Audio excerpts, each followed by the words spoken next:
Evangelho de Jesus, conforme escreveu Marcos, capítulo 4, verso 35. E sabe, pela primeira vez, antes de eu ler o texto, eu quero ler o que diz na epígrafe do texto, aquele título que está acima, que dá o start, basicamente, dos versículos que vem após. A minha versão é Almeida Corrigida Fiel. E aqui tem uma frase que indica aquilo que a gente vai ler. E na minha está escrito: a tempestade submete-se a Jesus. Vamos para frente. E naquele dia, sendo já tarde, disse-lhes: vamos para o outro lado. E eles, deixando a multidão, levaram consigo, e assim como estava no barco, e havia também com ele outros barquinhos, levantou-se um grande temporal de vento, e subiam as ondas por cima do barco, de maneira que já enchia. E ele, Jesus, estava na polpa, dormindo sobre uma almofada. E despertando-no, dizendo-lhe: mestre, não deixe que nós morramos. E ele, despertando, repreendeu o vento e disse ao mar: fica quieto. E o vento e o mar se calaram, e houve grande bonança. Te amo, Jesus. É isso. E disse-lhes: por que vocês são tão tímidos? Porque ainda não tendes fé. E sentiram um grande temor, e diziam uns aos outros: quem é esse que até o vento e o mar obedecem? Uau, lindos. Eu vou contar para você uma coisa. Para mim, eu não consigo ler um texto como esse e não ficar empolgado. Eu não consigo não ler um texto como esse e não ficar ainda mais apaixonado por ele, porque é muito doido. Coitado do Thanos. Quem pegou a referência pegou. Mas olha, meu Deus, é muito doideira, é muito incrível como Jesus é extraordinário. Sabe, a Bíblia diz que o pau está pegando. Tempestade, vento, vendaval. Jesus está dormindo no barco, na polpa. Jesus está dormindo. Jesus está dormindo. E a tempestade está rolando. E só está rolando porque Jesus ainda está dormindo. E o vento está ventando. E só está ventando porque Jesus ainda está dormindo. E os discípulos estão quase morrendo. E só estão quase morrendo porque não entenderam que com Jesus no barco não tem como morrer. Não, você não pode uma coisa dessa. Como assim? É porque eles não entenderam. Por isso que quando Jesus acorda, depois de fazer tudo o que fez, gente, vocês não entenderam ainda, né? Vocês não entenderam algumas coisas. Primeiro, eu disse: vamos para o outro lado. Eu não volto atrás da minha palavra. Faça chuva, faça sol, tempestade, vendaval. Eu disse: nós vamos para onde? Para o outro lado. Então vocês não tinham nem que estar desesperados. Vocês tinham que estar dormindo junto comigo. Olha, relaxa. Se eu estou na polpa, polpa é o lugar de controle. Eu consigo controlar a parada toda dormindo.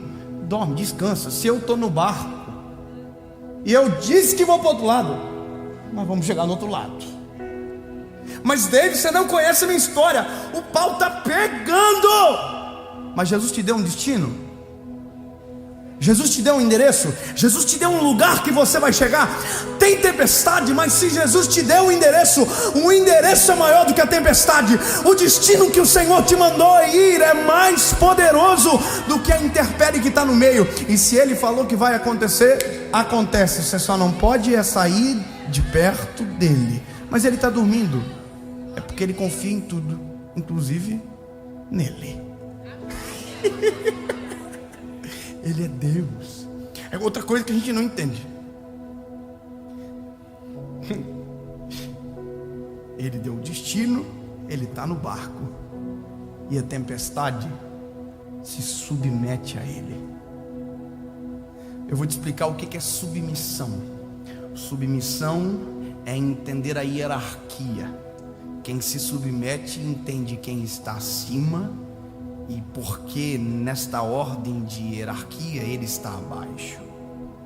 E a Bíblia diz que o vento se submete a ele. O vento que assola, o vento que desmancha casas, o vento que derruba árvores, o vento que afunda navios, o vento olha para ele e diz: é mais poderoso que eu. E contra ele eu não posso. O vento, quando ele chega, faz assim, ó.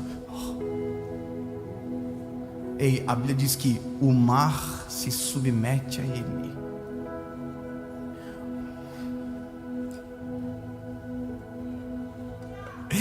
Quando ele chega, o mar diz: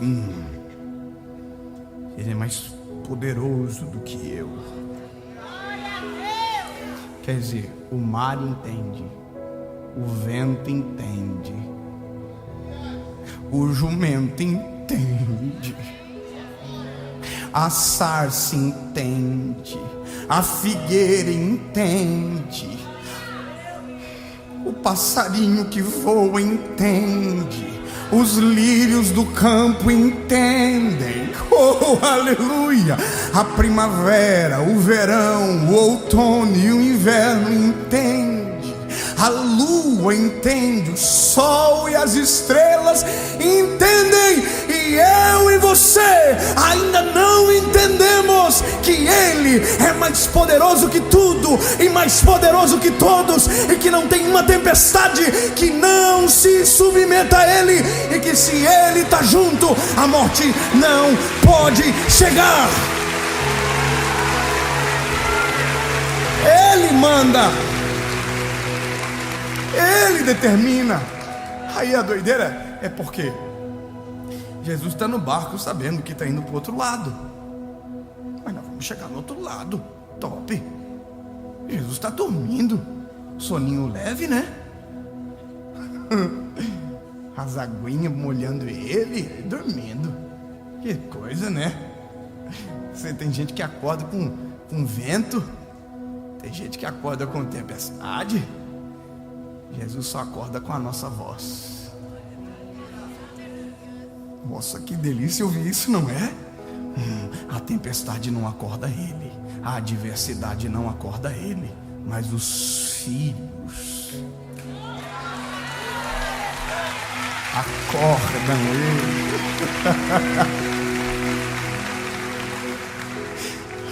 Oh, aleluia, Jesus. Por isso que a voz de um discípulo foi mais poderoso do que um raio do céu, que uma onda por cima do barco, por um mar tempestuoso, dizendo: mestre, não permita que nós morramos. E aí Jesus acorda, não por conta da tempestade, mas por conta da não compreensão dos discípulos. Jesus acorda, olha para o mar, é demais, imaginando, né? Jesus aqui, mar, Fala a boquinha. Olhou para o vento, quietinho. Ele olhou para os discípulos e não mandou eles calarem a boca. Quem acordou não foi a tempestade. Quem acordou não foi o mar. Foi os discípulos. Mas os discípulos ele não mandou calar a boca. A tempestade ele cala, o vento ele cala, a gente ele ensina. Jesus olhou para os discípulos e disse: ei, gente, por que vocês estão tímidos? Por que vocês estão sem fé desse jeito? O que está acontecendo com vocês? Parece que eu vejo Jesus falando assim: já vou voltar a dormir. Mas, gente, sabe quando a pessoa vai falando deitando? Ô, gente. E aí Jesus provavelmente voltou ao sono e os discípulos estão entre eles assim: quem é esse homem que o vento e o mar obedecem? Quem ele é? Quem ele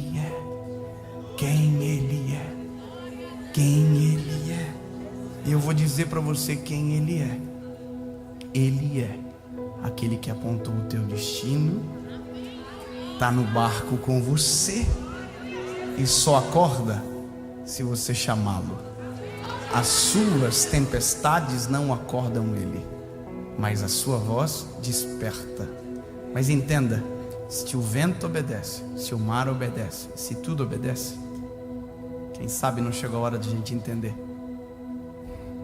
que a gente também tem que começar a crer e obedecer.